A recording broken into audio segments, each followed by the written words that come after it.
Hey guys, in this tutorial I'm going to show you how to create this image uploading system. Let me show you how it works. So let's go ahead and browse for some images. Now currently these images are only queued in the front end, meaning they are not saved anywhere. So if I click on the refresh button, they'll get deleted off the screen. So let's go ahead and upload them again. This time we're going to drag and drop them because we are going to show you how to not only manually input images, but also how to drag and drop them. All right, so here they are. I'm going to go ahead and click this button to upload them to my server. And now they are saved in the server. So if I click the refresh button, they're not going to get deleted off the screen. If I want to delete one of these, all I have to do is click on this X and then click delete. All right, so this image has just been deleted off the server. If I click on the refresh button, only these are going to show up. All right, so let me re-upload this one. And as you can see, this one is queued on the front end. It's not actually saved. So let's click on upload to save it. In addition, I'm also going to show you how to filter out certain things. For example, if the user tries to upload a PDF file, a text file, or anything that is not an image. I'm also going to show you how to filter out images that are too big for what we're willing to accept. For example, I'm going to try to upload an image that is bigger than 1 megabyte, which is what I'm willing to accept. I'm going to click upload. And this is going to give us an error message saying that this file is a little bit too big for what we're willing to accept. All right. So this series is 3 parts. Part number 1, we're going to show you how to upload images on the front end. Part number 2, we're going to show you how to create a server so we can save the images in the file system. And part 3, we're going to show you how to, instead of saving the images in the file system, we're going to show you how to save them in a database and in a third-party location like Amazon Web Services, so you guys can hopefully build an enterprise-grade application with millions of users. All right, let's get right into this tutorial. Hey guys, welcome to part number 3. In this tutorial, I'm going to show you how to upload the images onto an Amazon Web Services S3 bucket, and I'm also going to show you how to save the image file names on a database like MySQL. And the reason that we want to do this is because uploading images onto the file system, as we learned in part number 2, is not very scalable. So the first thing we want to do here is delete everything that has to do with uploading images onto the file system. And we're going to start that off by deleting these 4 modules. All right, we're going to leave this as is for now. As you know, this is uploading the images onto this uploads folder. And speaking of that folder, we want to go ahead and delete that as well. All right, let's scroll down to our get route, and in here we want to delete everything except for this images variable and our res render.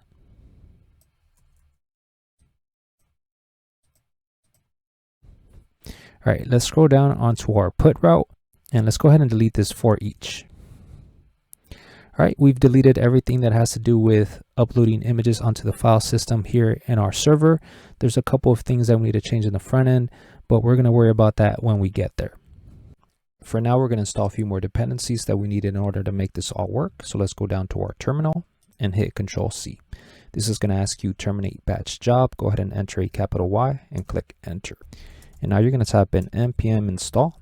And the first package you're going to install is one called Multer S3-v2. This is for uploading files to an AWS S3 bucket as opposed to the file system. Let's install another one named MySQL for using Node.js as a driver for MySQL. Another one named AWS-SDK for interacting with an AWS S3 bucket. Another one named .env for loading environment variables. And one last one named colors for styling the Node.js console. Go ahead and click enter, and this is going to take a couple seconds.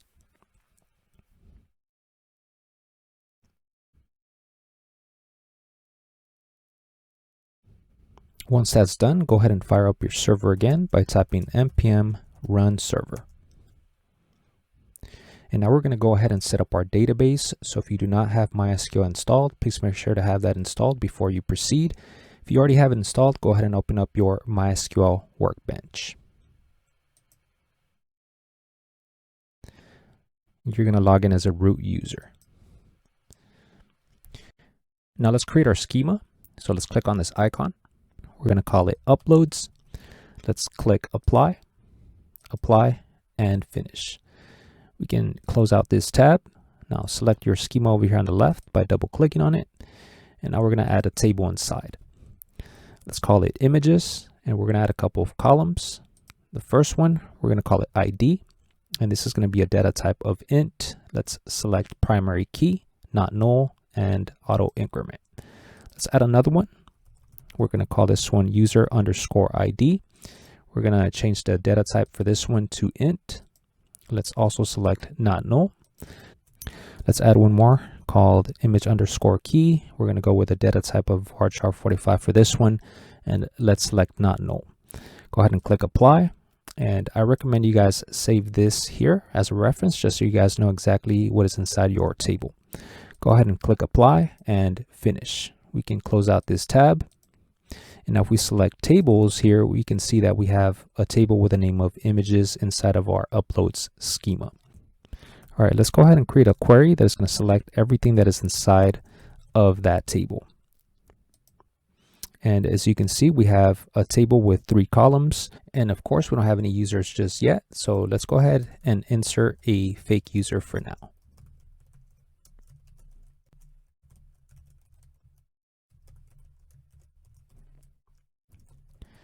So let's add some values. Let's pretend that we have a user with an ID of 1, and they have this image, which is of course not real. In order to run that, we have to comment this out. Let's click this to run that query, and now we can delete this and uncomment this. And now we have this record with a user that has an ID of 1. So now that we have our database set up, let's go ahead and connect it to our Node.js application. So let's go back to our project, and we're going to create a file called .env. In here, we're going to create a few environment variables that are going to hold the sensitive information that allows us to connect to our database. The first one, we're going to call it db underscore host, and we're going to initialize this to localhost. Another one named db underscore user, and we're going to initialize that to root because we are logged in as the root user. DB password is the password that you created when you first installed your MySQL, so please make sure you remember that. And one last one, db underscore name, and this is the name of our schema, which we called uploads. All right, so currently if you decide to upload this onto GitHub, this .env file is going to go along with the rest of the files, and that completely eliminates the purpose of having this file, which is supposed to hide our sensitive information. So what you want to do is create another file called .gitignore.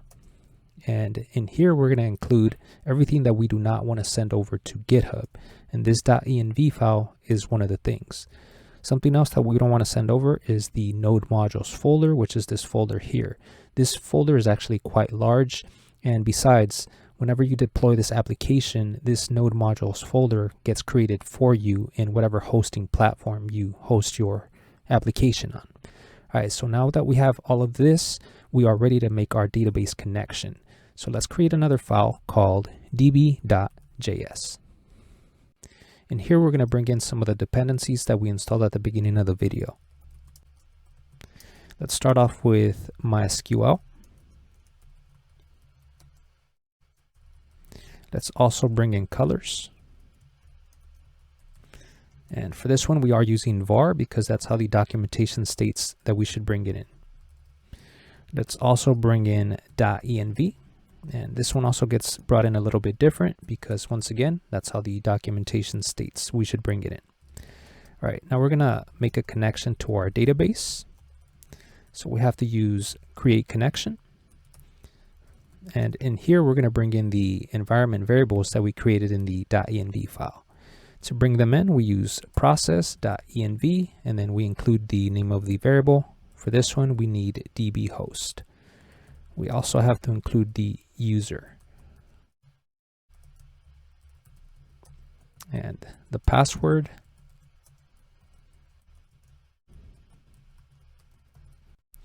and the database as well.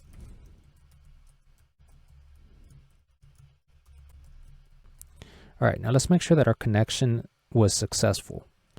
So let's do db connection.connect, and we're going to create a function in here that is going to let us know if this was successful or not. So let's add an if statement, and this is going to check if there was no error. If this is the case, let's output a console log message that says connected to the my MySQL server. And this is where we're going to use the colors dependency. So let's do ._.cn. So this console log message is going to be outputted underlined in this color. All right, let's add an else statement. So if there's an error, we're going to do console.error, and this is going to say error connecting. And we're going to include the stack in here as well. All right, now that that's done, let's go ahead and export this DB connection because we are going to use it in our server.js file. To export it, we use module.exports equal DB connection. All right, let's access that here in our server.js file. So let's scroll all the way to the top and let's create a variable named DB connection. And to access it, we use require. And we have to include the name of the file, which is db.js. And if you did everything correctly, you should see a message down here that says connected to the MySQL server. All right, now we're going to set up our Amazon Web Services S3 bucket. So let's open up our browser and we're going to search for Amazon Web Services. You're going to click on this link here. I'll leave a link in the description just in case you can't find it. And please keep in mind that if you're watching this in a couple months or even a couple years from now, this might look a little bit different. All right, go ahead and click sign into the console and go ahead and input your credentials.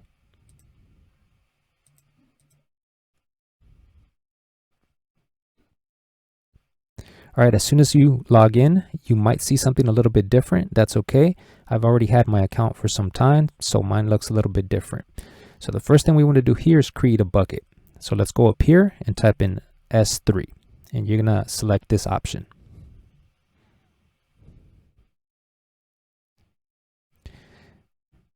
Go ahead and click create bucket, and we're going to name our bucket. I like to use the first two letters of my first name and the first two letters of my last name, hyphen, and then go ahead and choose a name. I'm going to go with test. And for AWS region, go ahead and select the one that is nearest to you. So I'm going to go with this one here. All right, you're going to go ahead and scroll all the way down and click create bucket. All right, and you should see your new bucket here. Here's mine. All right, so now that we did that, we want to allow access into our bucket. So let's go back up here and type in I am, all in caps, and you're going to select this option.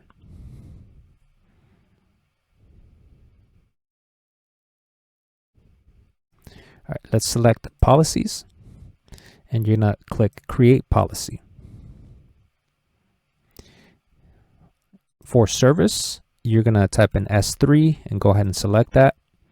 And for actions, click this drop down arrow for read, and you're going to select get object. This is going to allow us access into the bucket. Let's also click on this button and select put object. This is going to allow us to add objects onto our bucket, and also delete object, which is going to allow us to delete things. For resources, you're going to want to click on that and also click on this add ARN link.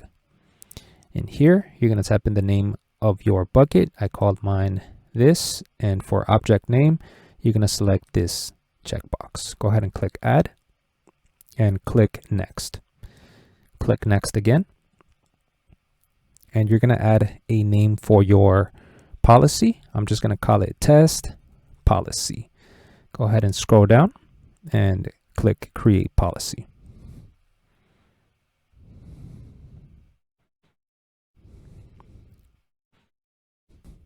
All right, we have our bucket and we have our policy. Now we need to create a user so we can access the bucket.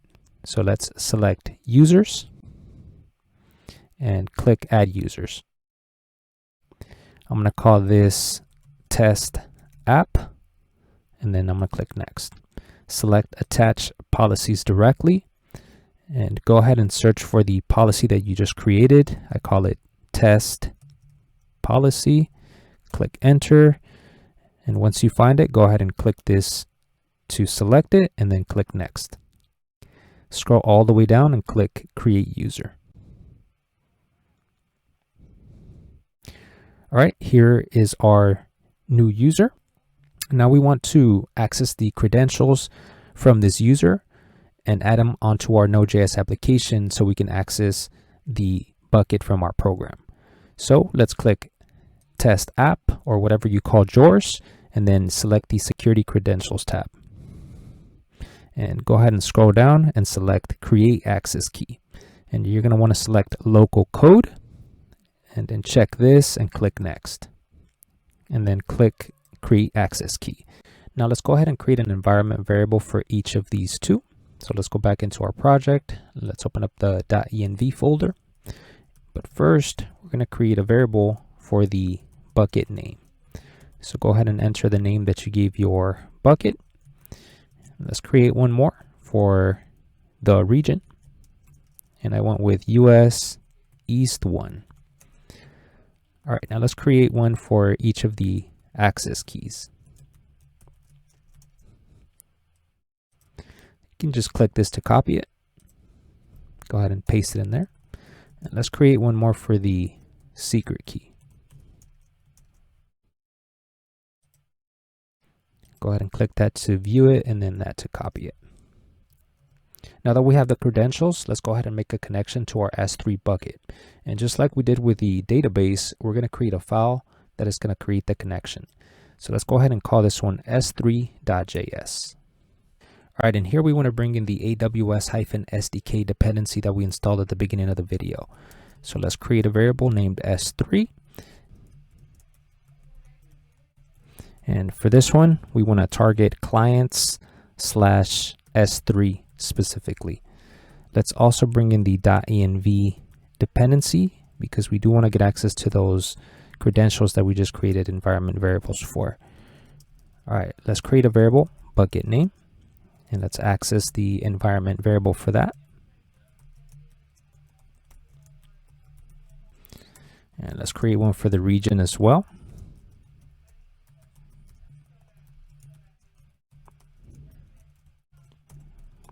Another one for the access key.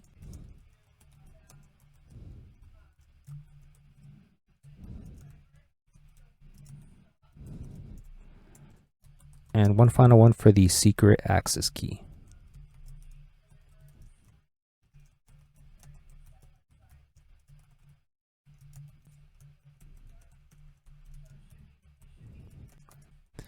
All right, now we're going to create an instance of the S3 class. And in order to get access to S3, we have to pass it in the credentials that we just created variables for, except for the bucket name. You don't need the bucket name. All right, let's go ahead and export this because we are going to need this in the server.js file.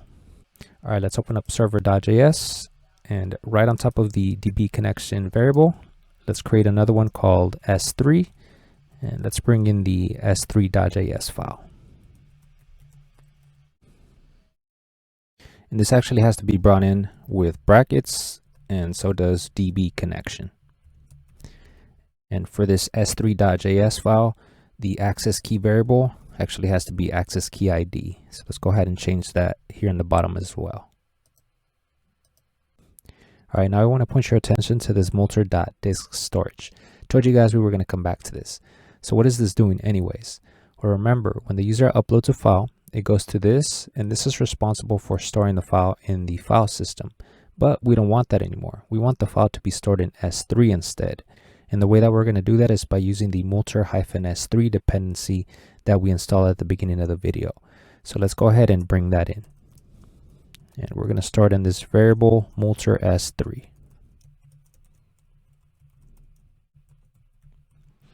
And I'm going to go ahead and show you guys the website for that so you can see exactly how they're using it.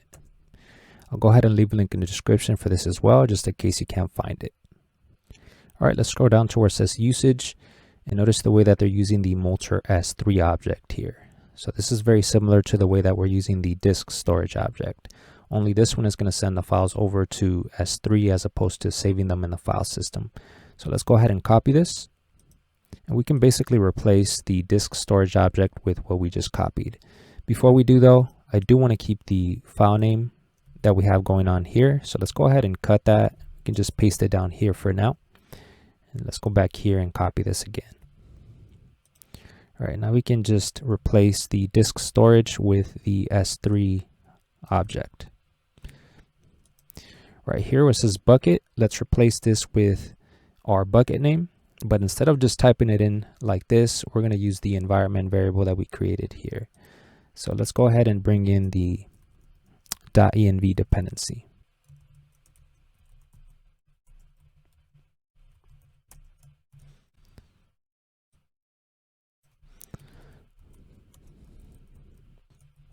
And we're going to change this to AWS bucket name. Right here where it says metadata, instead of sending over the field name, we're going to send over the original name. And we got to change this one too. All right, and finally here where it says key, instead of using this, we're going to replace that with what we already had.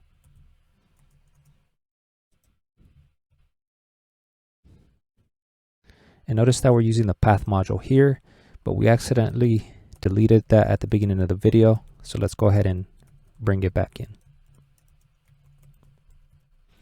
All right, now we're ready to test this out. Before we do, let's open up our index.ejs file, and we're going to go ahead and comment out this if statement here. All right, let's open up our browser, and let's go over to localhost port 3000. And I'm going to go ahead and browse for an image. Click upload, and as you can see, we do not have any error messages, so that means it was successful. So if we go back to our AWS, this already logged me out, so I'm going to go ahead and reload. I might have to log back in.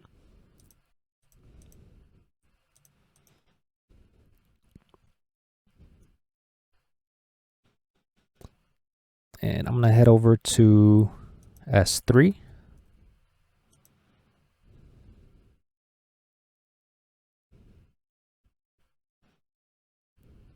And I'm going to click on this bucket here. And this is the image that I just uploaded, so it seems like everything is working correctly. All right, let's go back to our project and let's head over to the post route. All right, and as you guys know, this is the Multer middleware responsible for uploading the images onto S3. And this if statement means that it was successful in doing that. So before we send a status of 200 back to the front end, we also want to save the images in our database. So let's go in here and we're going to call on a function called save images in DB. And we're going to pass each one of the images that the user uploads through rec.files. All right, let's go down here and we're going to create that function. All right, and here we're going to create a for loop that is going to go through each one of those images that the user uploaded. All right, and here let's do DB connection query, and we're going to insert each one of those images into the images table.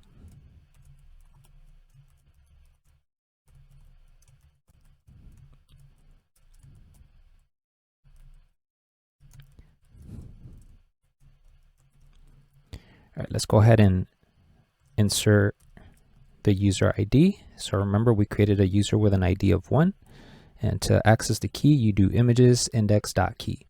And typically you don't want to hard code this. This represents the user that is currently logged in, but because we don't have a login system, then we're forced to hard code it. All right, and here let's catch any errors or the result of our database query. And in here, we're going to create an if statement to catch any errors. So if there is an error, let's create a new error. All right, let's go ahead and test this out. But first, let's delete the image that we uploaded onto S3 already. So let's select it and then click delete. And here we're going to have to type in permanently delete. Go ahead and click delete objects and then click close. And as you can see, we don't have anything inside anymore. All right, let's go back to our project and let's browse for some images. This time I'm going to upload 2 of them.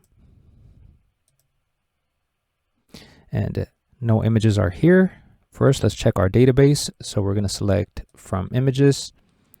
And there we go. Here are the 2 images. And let's check if the images are in our bucket as well. All we have to do is click refresh and we should see the 2 images in our bucket. And there we go. Here are the 2 images. All right, let's go back to our database and let's go ahead and delete this first record.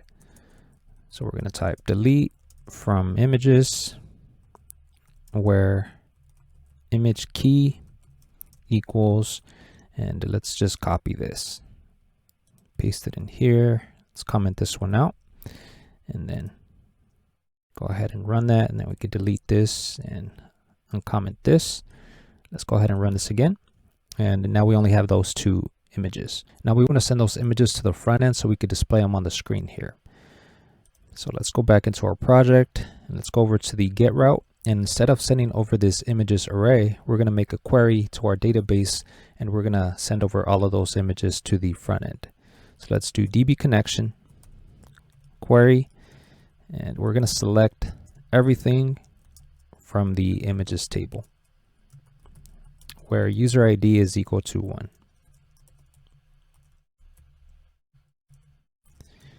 Let's grab any errors and the result through those variables.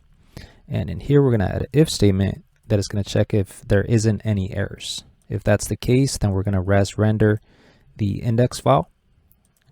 And for images here, we're going to replace it with result, which is going to have all of the records that are in our database. Else, we're going to throw an error. All right, let's go over to our index.ejs file, and let's go ahead and comment this if statement, and I'm going to add some brackets in here. Let's put this in here. We can comment this out, and let's just do a console log of saved images so you guys can see what's inside. All right, let's go over here, let's click refresh, and let's look at the console. You should see an array of 2 containing our 2 images.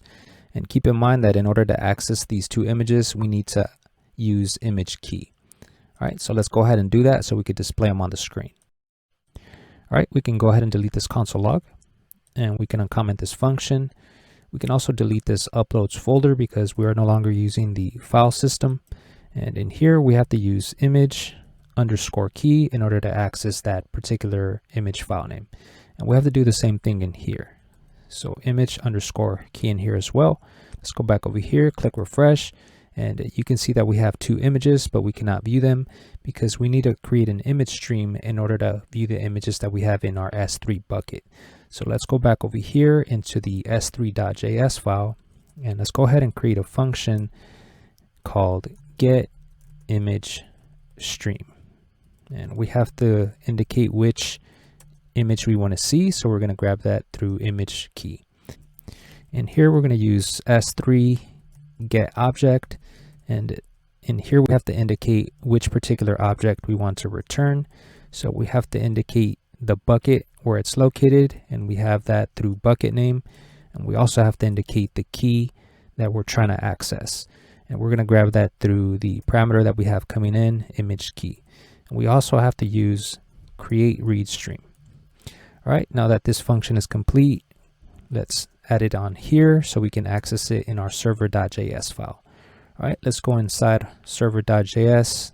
Let's scroll all the way to the top, and in here, we want to get access to that function. All right, let's scroll back down.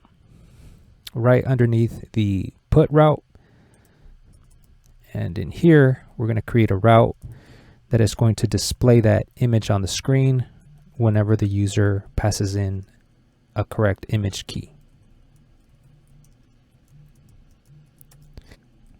In here, we're going to create a variable named read stream, and this is where we're going to use the function that we just created, and we want to pass in the image key, and we're going to access that with recparams image_key that we have coming in through here. All right, once we do that, we want to pipe res, and this is going to allow us to view the image on the screen. All right, so if we go back over here and click refresh, we should be able to see the images on the screen now. All right, now let's learn how to delete these images from our database and our S3 bucket whenever the user clicks on this button. So let's go into our s3.js file, and just like we did here, we're going to create a function that is going to allow us to delete an object from our S3 bucket. We're going to call this one delete image, and we also have image key coming in as a parameter for this one. All right, for this one, we're going to use delete object, and we have to pass it in the same two keys that we passed it in for the other one. So bucket and key. And for this one, we're going to use promise. All right, that's it. Now let's add this function in here so we can access it in our server.js file. And let's go ahead and bring it in. So let's add it in here. And now let's go down into our put route. And right in here in our else statement, we're going to call on a function that is going to call on that function that we just created. So we're going to call this function delete images from S3. Let's pass in the array of images that the user wants to delete, and let's create that function down here.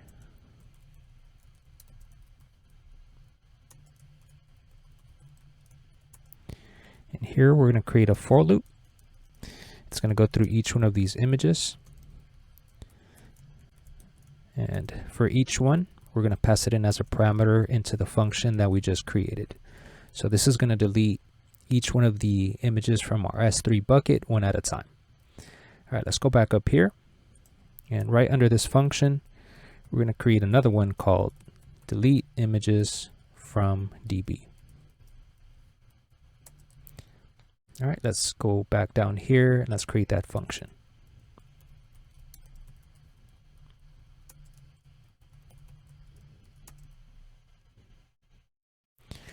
For this one, we're also going to create a for loop just in case the user wants to delete multiple images. And here we're going to use DB connection, and let's go ahead and create a query that is going to delete from the images table where user ID is equal to question mark and image underscore key is equal to question mark. Let's go ahead and add the values in here. So we're going to add a 1 for user, and let's go ahead and add the image in there. All right, let's catch any errors and the result with these variables. And if there is an error, let's go ahead and throw a new error. All right, let's go ahead and try this out. So I'm going to click refresh, and I'm going to go ahead and delete this one. Click delete, and this has successfully been deleted. I'm going to click refresh, and sure enough, we only have this image. Let's make sure it has been deleted. Let's click refresh over here, and we should only see one object in here. All right, let's make sure that it's been deleted from the database as well. And sure enough, we only have one image in here now. All right, let's go back over here and let's add a couple more images just to make sure. I'm going to go ahead and add all of these just to check that this is working. All right, I'm going to click upload, and there they are. Let me add some more images.